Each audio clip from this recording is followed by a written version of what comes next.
أنت الذي صورتني وخلقتني وهديتني لشرائع الإيمان.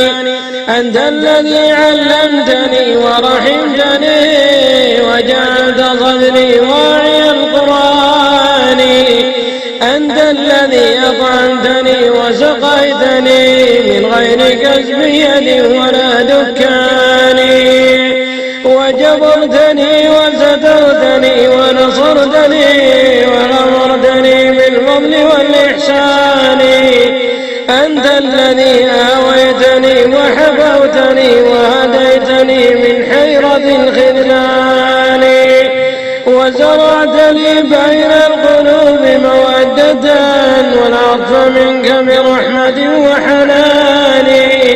ونشرت لي في العالمين محاسنا وسترت عن أبصارهم عصياني. وجعلت ذكري بالبرية شائعا حتى جعلت جميعهم إخواني.